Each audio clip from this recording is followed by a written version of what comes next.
mga mari, na-meet ko na rin ang isa sa mga sikat na vlogger at walang iba kundi si Mami Aizel na napakaganda at napakaputi sa personal, mga Ay, babe. naku, talagang nanliliit ako mga mare kasi napakaganda niya sa personal, swear. So, sabay-sabay nga namin titikman eto mga nagte-trending na mga pagkain dito sa may Ugbutondo, mga mare. So, dito nga kami una nagpunta sa may Tanghulo. O, mentor, matitikman na namin etong Tanghulo. Alam niyo ba, lagi talaga ito nalabas sa aking For You page mga mare or dito sa aking newsfeed. So, gustong-gusto ko talaga siya tikman kaso walang nagbebenta ng ganito doon sa lugar namin. So, yun, nire-rate nga natin yung mga pagkain na nagte-trending sa Black App tsaka dito sa Facebook kung talaga bang masarap or hype lang. Pero to be honest, nating special naman talaga dito sa Tanghulo, mga mare. Kasi nga, prutas lang naman siya tapos nilagyan ng kinaramelized na sugar tapos i-coat siya, ganon. So, syempre, hindi natin naman siya pwedeng i-judge ka agad, be. Syempre, titikman din muna natin siya bago tayo magre-rate, ganon. So, apat ngayong in-order namin, mga mare, para tig-isa kami. Ako, si Dada, si Mami Aizel, tsaka si Daddy B. Medyo matagal nga lang din pala lutuin etong Tanghulo, mga mare, kasi matagal din makaramelize etong kanilang sugar. And to be honest, ilang minutes din kami naghintay dyan. Bukod nga rin pala dito sa Tanghulo na binibenta nila, meron nga rin pala sila dito nagsisilakihang siomay, pero hindi na kami bumili neto kasi busog na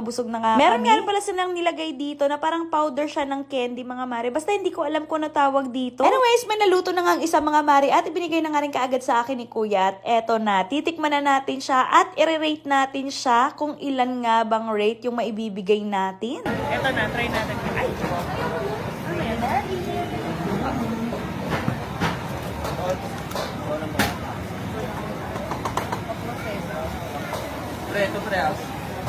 Unang kagat ko sa kanya, mga mare, medyo na-amaze ako kasi talagang nagka-crunch siya. Pero ang problema, yung sugar niya parang dumidikit sa gilagid. Tapos yung lasa niya naman, okay lang. Hindi naman talaga siya ganun ka super sarap talaga like yung mga nag-hype sa TikTok or sa FB. So maybe i-rate ko siya ng mga 5 out of 10. Parang ganun lang. Kasi para sa akin, parang wala siyang wow factor, ganun. Pero anyways, dahil sayang, alangan naman itatapon namin to. Kaya ayan, kakainin ko na to. But yeah, sabi ko naman sa inyo, mga mari, iba-iba naman tayo ng mga panlasa. Kung iba, nagustuhan to. Pero ako talaga, medyo okay lang. Mga 5 out of 10 talaga, babe. So, kita nyo naman dyan sa facial expression ko, mga mari. Ang isa lang din talaga sa ayaw ko, mga mari, is yung sugar niya, dumidikit talaga siya dun sa may gilagi. Tapos, para siyang merong aftertaste, ganon. So, yun, pinatikim ko na nga rin kaagad dito kay Dada, mga mari. At so far, nagustuhan niya naman. Talagang sobrang nagustuhan niya. Sabi niya pa nga sa akin, mga 9 out of 10 daw. O, diba? Sabi ko naman sa inyo, mga mari, kanya-kanya tayo ng mga panlasa. Kanya-kanya tayo ng mga gusto. Si Dada, nagustuhan niya. Pero ako, okay lang, ganon. So, yun, marami pa nga kami dito susubukan ng mga pagkain, mga mare. Naku, wala pa tayo sa kalahati. Kaya abangan nyo na lang.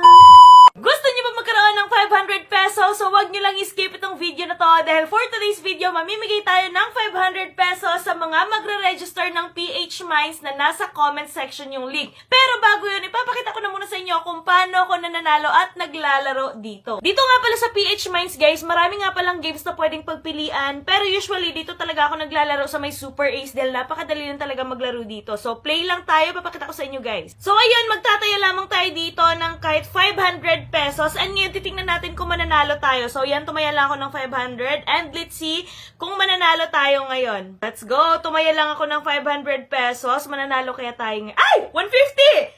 Ay, Oy, 75! 75. Nanalo ulit tayo ng 75! Ay, 100! 100!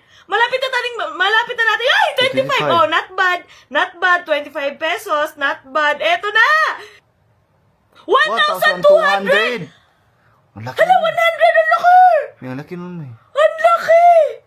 Galing. Ay! 1,800 pesos! 300! Nabawi na na! Hala, 675! Ay, 125! Ang laki. OMG! Kaya sa mga gusto manalo, ay, 300! Kaya sa mga gusto manalo at mag-register, guys, nasa comment section yung link. I-click nyo lang yan. Tapos kung may proof kayo na nag-register kayo, mamimili ako ng mabibigyan ng 500 pesos! Ayan o, big win! Oh my God! Kaya na ba hinihintay nyo mag-register na kayo, mamili ako ng mabibigyan ng 500? Go!